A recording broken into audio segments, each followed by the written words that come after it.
అందరికీ నమస్కారం. నేను మీ దేవి. తనువులు కలిసిన వేళ 16వ భాగం. రచయిత బుజ్జి గారు. ఫ్రెండ్స్, కథ చదవడం స్టార్ట్ చేసిన వెంటనే వీడియోకి ఒక లైక్ చేయండి, హైప్ చేయండి.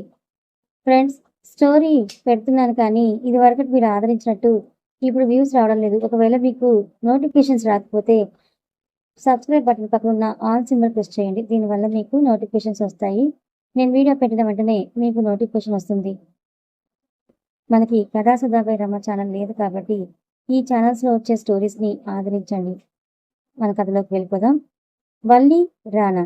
వల్లి దగ్గరికి రానా వస్తాడు. Time midnight. తనకి సెక్యూరిటీగా తన రూమ్ బయట ఇద్దరు ఉంచుతాడు. మార్నింగ్నే అది ఎవరికి కూడా తెలియదు. వాళ్ళు నార్మల్ డ్రెస్లో ఉండి ఏదో పని ఉండి వచ్చినట్టుగా మామూలుగా ఉంటారు. బట్ వల్లి రూమ్లోకి ఎవరు వెళ్తున్నారు, ఎవరు వస్తున్నారని అన్నీ అబ్జర్వ్ చేస్తూనే ఉంటారు వాళ్ళు. అది ఎవరికి తెలిసి వేద్తో ఇంకా అను గారితో డైరెక్ట్గా హాస్పిటల్కి రాకుండా ఒక చిన్న పని ఉందని చెప్పి తాను ఆ పని చూసుకొని మిడ్ నైట్ వస్తాడు వల్లి దగ్గరికి. వల్లి దగ్గరికి వచ్చి తన నుదుటన ముద్దు పెట్టి ఐ లవ్ యూ బంగారు అని అంటాడు. వల్లి కళ్ళు తెరిచి వచ్చావా అని అంటుంది. తాను కొంచెం మామూలయ్యింది. అందుకే తను రానాతో మాట్లాడుతోంది. ఎలా ఉంది ఇప్పుడు నీకు అని అంటాడు. మీరుండగా నాకేమైనా అవుతుందా అని అంటుంది. అవునా, తమరికి నా మీద అంత నమ్మకం ఉందా? ఎందుకో మరి అని అంటాడు. నమ్మకం చాలానే ఉంది, ప్రేమ అంతకన్నా ఎక్కువ. నా మీద కన్నా మీ మీదే నాకున్న నమ్మకం, నా ప్రేమ. మీరున్నారు, అంతా చూసుకుంటారు ఇక నా గురించి అని అంటుంది. 3 రోజులుగా నాతో ఉంటూ బాగా మాటలు తెచ్చుకున్నావు అని అంటాడు. మీరు నేర్పిస్తారు కదా రానా గారు అని అంటుంది. విందా వచ్చిందా మార్నింగ్ అంటాడు. ఈవినింగ్ వచ్చింది 4కి. నాతో చాలా ప్రేమగా మాట్లాడింది. నేను నాతో తను ఎలా ఉండాలని అనుకునేదాన్నో అలా ఉంది రానా గారు. మా అక్క నాకు చాలా హ్యాపీగా ఉంది. తన మనసులో ఏదో బాధ ఉంది రానా గారు. అదేంటో అని మీరే తెలుసుకోవాలి. తనకి మోడలింగ్ అంటే చాలా ఇష్టం. తన డ్రీమ్ తను మోడల్ అవ్వాలని. మన కంపెనీ తరపున తనకి ఆ అవకాశం ఇస్తారు కదూ అని అంటుంది. తప్పకుండా, నువ్వు చెప్పాక నేను చేయకుండా ఉంటానా అని తన దగ్గరగా వచ్చి తన పక్కన కూర్చుంటాడు. అంటే రానా రాగానే తను లేచింది. తనకి ఇంజెక్షన్ చేసిన కొంత సమయానికి తనని హాస్పిటల్కి తీసుకురావడం, ఇంకా అను గారు టైంకి ఇంకో ఇంజెక్షన్ ఇవ్వడం వల్ల వల్లి ఆరోగ్యం కుదుట పడింది తొందరగానే. రంజిత్ తనియా. రంజిత్ తనయ్యతో కోపంగా అందరూ అలానే ఉంటారని అనుకోకూడదు తని. ఓకేనా, నిన్ను నైట్ కలుస్తాను, బాయ్, టేక్ కేర్ అని చెప్పి విందా కోసం వెళ్తాడు. వెళ్తున్న రంజిత్ని చూసి మారిపోయావు బేబీ, ఇది నువ్వు కాదు.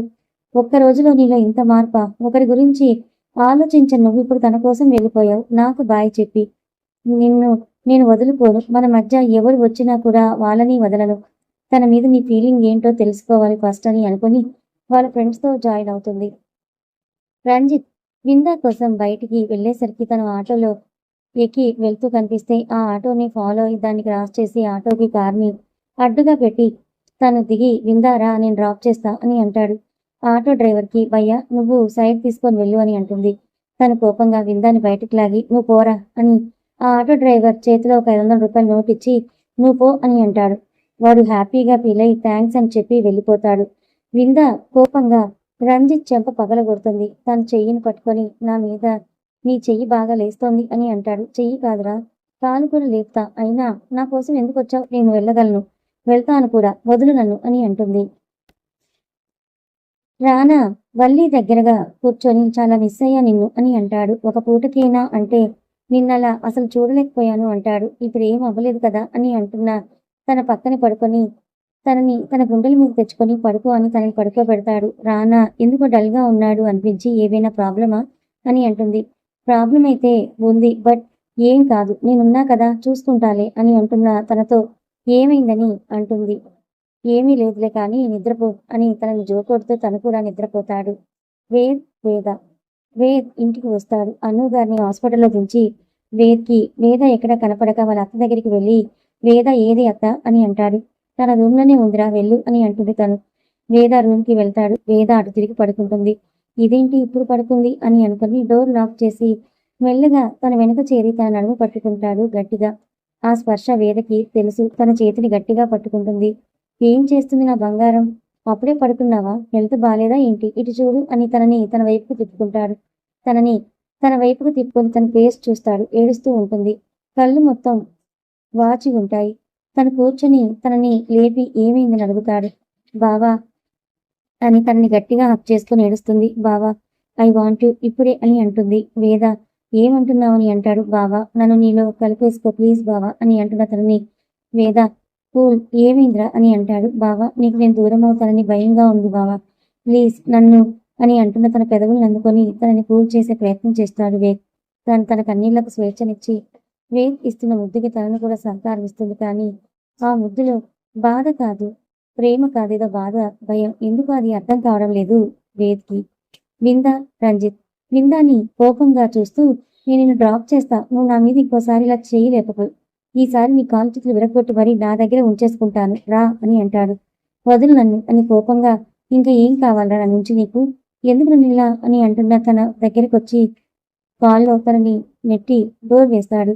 తన మీదకి చేరి ఏంటి ఏం చేశాను, ఏం కావాలా, నీ నుంచి ఏమీ తెలియదు, కానీ నీకు నేను దూరంగా ఉండలేకపోతున్నా, నేను టచ్ చేయకుండా ఉండలేకపోతున్నా, ఇప్పుడు నీకంత దగ్గరగా ఉన్నా అయినా నాకు నీ పెదవులు ముద్దు పెట్టుకోవాలనిపిస్తుంది, నీకు దూరంగా నేను ఉండలేకపోతున్నా, ఐ వాంట్ యువర్ టచ్, నాకు నేను ముట్టుకోకపోతే ఎలా అనిపిస్తుంది, నువ్వు నాతో నా పక్కనే ఉండాలనిపిస్తుంది, ఇప్పుడు కూడా నిన్ను నాలో కలిపేసుకోవాలని ఉంది, ఆ ఫీలింగ్ ఏంటనేది నాకు అర్థం కావడం లేదు, ఒకవేళ నేను నిన్ను ప్రే అని అంటున్న తనని చూసి నీకు నా మీద కావం రా, నన్ను ఎంత అనుభవించి నీ తనివి తిరగడం లేదు అని అంటున్న తన బుగ్గలు పట్టుకొని పిచ్చి మాటలు మాట్లాడుకొని అంటాడు. విందా బుగ్గలు పట్టుకుని గట్టిగా పిచ్చి మాటికి మాట్లాడావంటే నేను ఊరుకోను, అసలు హాస్పిటల్కి కదా నేను తీసుకొని వెళ్తాను రా, ఇంకా నువ్వు నా ఆఫీస్లో వర్క్ చేయాలి అర్థమవుతుందా అని అంటాడు. నేను అసలు చెయ్యను, నాకు మోడల్ అవడమే ఇష్టం, ఇలా ఆఫీస్లో నీ కింద నువ్వు చెప్పినట్టు చేయడం ఇష్టం లేదని అంటుంది. మోడల్ మోడల్ లాస్ట్ టైం నీ విషయంలో జరిగింది మర్చిపోయావా అని అంటాడు. ఆ రోజు నైట్ తనని పోలీసులు అరెస్ట్ చేయడం గుర్తొచ్చి ఆ రోజు ఎవరో కావాలని చేశారు, నాకు ఎప్పుడు ఇలా జరగలేదు, నా లిమిట్స్ నాకు తెలుసు అని లేగు, ఎంతసేపుగా నా మీద ఉంటావు, ఊపిరి తీసుకోవడం కూడా కష్టం అవుతోంది లేగు అంటే రంజిత్ నవ్వుతూ నేను ఇవాళ నా ఊపిరి నీకు అని అంటాడు.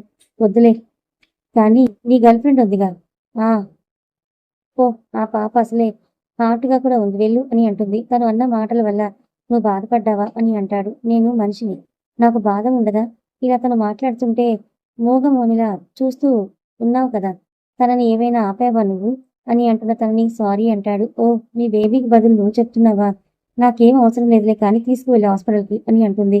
తన బుగ్గ మీద ముద్దు పెట్టి గుడ్ బై బేబీ డాల్ అని తను డ్రైవింగ్ సీట్లోకి వెళ్ళి తనని హాస్పిటల్ తీసుకువెళ్తాడు.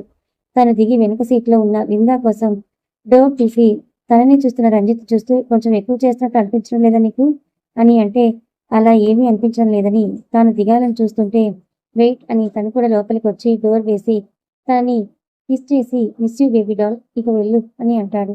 ఏంట్రా ప్రతిసారి నన్ను ముట్టుకోవద్దని నేను అంటుంటే నువ్వు నన్ను ఇలా ఈసారి ఇలాంటి పిచ్చి పిచ్చి పనులు చేస్తే ఊరుకోనని కోపంగా కార్ దిగి హాస్పిటల్ లోపలికి వెళ్తున్న తనని చూసి తాను కూడా ఇక ఆఫీస్కి వెళ్తాడు. మార్నింగ్ నుంచి విందాతోనే ఉన్నాడు కదా, అందుకే ఆఫీస్కి వెళ్తాడు రంజిత్. విందా హాస్పిటల్లోకి వస్తుంది. ఆ టైంలో వల్లి దగ్గర లక్ష్మి గారు ఉంటారు. లక్ష్మి గారికి కాల్ చేస్తుంది విందా, అమ్మ హాస్పిటల్కి వచ్చాను అని, మార్నింగే వస్తానన్నావు కదే విందా, ఇప్పుడు వచ్చావా, సరేరా అని రూమ్ నెంబర్ చెప్తుంది. వల్లి దగ్గర రానా ఉన్నాడని అడిగితే తాను పనుందని బయటకు వెళ్ళాడని అంటుంది. సరే అమ్మా వస్తున్నా అని వల్లి రూమ్లోకి వస్తుంది. డోర్ సౌండ్కి తల తిప్పి చూసిన వల్లికి విందాని చూడడంతో హ్యాపీగా అనిపిస్తుంది. తన కోసం హాస్పిటల్కి వచ్చింది కదా, అందుకే తనని అలానే చూస్తున్న వల్లి దగ్గరికి విందా వస్తుంది. తన చేయి పట్టుకొని ఎలా ఉంది ఇప్పుడు నీకు అని అడిగితే అని అంటుంది. ఏమైందని అంటే ఏదో ప్రాబ్లం అంట, నైట్ వరకు అలానే ఉంటుంది తను అని అంటారు లక్ష్మి గారు. అసలు ఎవరు చేశారు అని అంటే ఎవరో రానాని ప్రేమించిన అమ్మాయి అంట.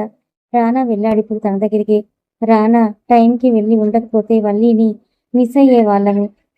విందా నా బిడ్డలకి ఎందుకో ఈ బాధలు అని ఏడుస్తూ ఉంటే విందా లక్ష్మి గారి దగ్గరికి వెళ్ళి ఇప్పుడు ఏమీ కాలేదుగా అమ్మా, నువ్వు ఏడవకు, నువ్వు ఏడిస్తే వల్లి బాధపడుతుందని వల్లిని చూస్తూ సారీ అని అంటుంది. ఎందుకు సారీ చెప్తుందో అర్థం కాక అలానే చూస్తూ ఉంటారు వల్లి లక్ష్మి గారు. విందా వల్లికి సారీ చెప్తూ తన చేతిని పట్టుకొని నన్ను క్షమించు వల్లి అని అంటుంది. ఎందుకక్క ఇప్పుడు నువ్వు సారీ చెప్తున్నావు అని అంటున్నా తనతో నేను నీ విషయంలో చేసిన అన్నిటికీ అని అంటుంది. రానా నిన్ను ప్రేమిస్తే స్వార్థంగా ఆలోచించి అది నేనే అని చెప్పాను. మీ ఇద్దరికి పెళ్ళయిందని తెలిసి మీ ఇద్దరి మధ్య దూరం పెంచాలని చూశాను. చిన్నప్పటి నుంచి నువ్వు నాతో ప్రేమగా ఉన్నా నిన్నెప్పుడూ దూరం పెడుతూనే వచ్చాను. నీ మీద ఎప్పుడూ నాకు కోపం ద్వేషం ఉండేవి, కానీ నువ్వు మాత్రం నన్ను ఎప్పుడూ ప్రేమగానే చూసేదానివి. నా కోసం చాలా విషయాల్లో అడ్జస్ట్ అయ్యావు. నువ్వు నీకు అక్కగా నేనేం చేయలేదు వల్లి. ఎప్పుడు నీ ఆనందానికి అడ్డుగానే వచ్చాను. కానీ ఇప్పటి నుంచి నువ్వు హ్యాపీగా ఉండడానికి నేనేమైనా చేస్తాను. నీకు అక్కగా నువ్వు ఎలా అయితే నా నుంచి ప్రేమ కోరుకున్నావో ఇప్పటి నుంచి నీ అక్క నీతో అలానే ఉంటుంది. నీకు తోడుగా అని తన నుదుటిన ముద్దు పెట్టి అన్నింటికీ నన్ను క్షమిస్తావు కదా అని అంటే వల్లి కన్నీళ్లతో అలానే చూస్తూ ఉంటుంది తన వైపు. నీ కళ్ళల్లో ఆనందాలే కనిపించాలి గాని కన్నీళ్లు కాదు అని నేను నెక్స్ట్ వీక్ ముంబై వెళ్తున్నా అని చెప్తుంది. లక్ష్మి గారు ముంబై ఎందుకే అని అంటే అక్కడ ఒక షో జరుగుతుంది. న్యూ మోడల్స్ కి అవకాశం ఇస్తున్నారు. సో నేను నా స్వయంగా వెళ్ళి అక్కడ షోలో నన్ను నేను నిరూపించుకుంటా, ఎవరి హెల్ప్ లేకుండా అని అంటూ ఉంటే పిచ్చి కాని పట్టిందా విందా? నీకు మొన్ననే అన్నావు కదా నేను ఏదైనా జాబ్ చూసుకుంటాను, మళ్ళీ ఇలాంటి పిచ్చి నిర్ణయం ఎందుకు తీసుకున్నా? నీ జీవితాన్ని నువ్వెందుకు ఇలా నాశనం చేసుకుంటున్నావు అని అంటే వింద బాధగా నా జీవితం ఆల్రెడీ నాశనం అయ్యింది, ఇంకా ఏం మిగిలింది అంటే ఆ మాటకి వల్లి లక్ష్మి గారు తన వైపు చూస్తూ ఉంటే అంటే నా లైఫ్లో ఏం మిగిలిలేదులే. నాకు ఇష్టమైన పని చేస్తేనే నేను కొన్ని మర్చిపోతాను. నేను వెళ్ళాలనుకున్నా అమ్మా, నాన్నకు కూడా చెప్తాను. ప్లీజ్ ఈసారి నాకు ఒక ఛాన్స్ ఇవ్వండి అని అడుగుతున్న తనని వల్లి లక్ష్మి గారు కొత్తగా చూస్తారు. ఎప్పుడు ఆర్డర్ వేసే వింద ఇలా రిక్వెస్ట్ చేస్తుంటే ఈ మార్పుని వాళ్ళు ఎలా అర్థం చేసుకోవాలో అర్థం కావడం లేదు, కానీ హ్యాపీగా ఉంది. విందాలో వచ్చిన ఈ మార్పుకి వింద వల్లిని చూస్తూ నీకు ప్రాణంలా చూసుకునే రానా ఉండగా నీకేం కాదు వల్లి, హ్యాపీగా ఉండు ఎప్పుడు అని చెప్పి అమ్మ నేను ఇంటికి వెళ్తానని వెళ్ళిపోతుంది. వెళ్తున్న తనని లక్ష్మి గారు చూస్తూ విందాలో ఈ మార్పుకి కారణం ఏమై ఉంటుందా అని ఆలోచిస్తూ ఏదేమైనా నా కూతురు మారింది, దేవుడా తనకి మంచి జీవితాన్ని ప్రసాదించు తండ్రి, తనకి అన్ని వేళలా తోడుగా ఉండు అని ఆ పరమేశ్వరుణ్ణి ప్రార్థిస్తుంది. విందా ఇంటికి వెళ్తుంది. తన మనసులో ఉన్న బాధని తన కన్నీళ్ల రూపంలో దించుకునే ప్రయత్నం చేస్తుంది. నా జీవితంలో ఇలాంటి రోజు వస్తుందని అనుకోలేదు రంజిత్, నువ్వు నాకు చావకుండా బ్రతకకుండా ఉండేలా నన్ను ఇలా చేశావని ఏడుస్తూ ఉంటుంది. అప్పుడే తన మొబైల్కి కాల్ వస్తుంది. రంజిత్ చేస్తాడు. కోపంగా మొబైల్ తీసుకొని విసిరి కొట్టాలని అనుకుంటుంది, కానీ మళ్ళీ ఆగిపోయి కాల్ కట్ చేస్తుంది. మళ్ళీ చేస్తూనే ఉంటాడు. కాల్ కట్ చేస్తూనే ఉంటుంది. నువ్వు కాల్ లిఫ్ట్ చేయకపోతే మీ ఇంటికి వచ్చేస్తా అని మెసేజ్ చేస్తాడు రంజిత్. మరి వింద కాల్ లిఫ్ట్ చేస్తుందా లేదా? కథ కొనసాగుతుంది. మొత్తానికి రంజిత్ విందాలు ఏదో అనుకుంటే ఇంకో ఏదో అయిపోయింది పాపం. ఎలాగైతేనే రంజిత్ విందా మనసు మార్చాడు. విందా వల్ల రంజిత్ మనసు కూడా మారిపోయింది. వాళ్ళకి ద్రోహం చేయాలనుకున్న వీళ్ళిద్దరూ మంచిగా మారి వీళ్ళ జీవితాల్లో సఫర్ అవుతున్నారు. వీళ్ళని అలా పక్కన పెడితే మరో పక్క రానా వల్లికి రక్షణ కవచంలా ఉన్నాడు, తనకి ఏమీ జరగకుండా. కానీ వల్లి చుట్టూ ఎన్ని ప్రమాదాలున్నాయో తెలుసుకుంటాడా? తెలుసుకొని తన వల్లిని కాపాడుకుంటాడా? వేద్కి తన తండ్రి గురించి నిజం చెప్తుందా? తర్వాత ఏం జరగబోతుందో తెలుసుకోవాలనుకుంటే ఛానల్ని ఫాలో అవ్వండి. కథ నచ్చితే లైక్ చేయండి. Thank you so much.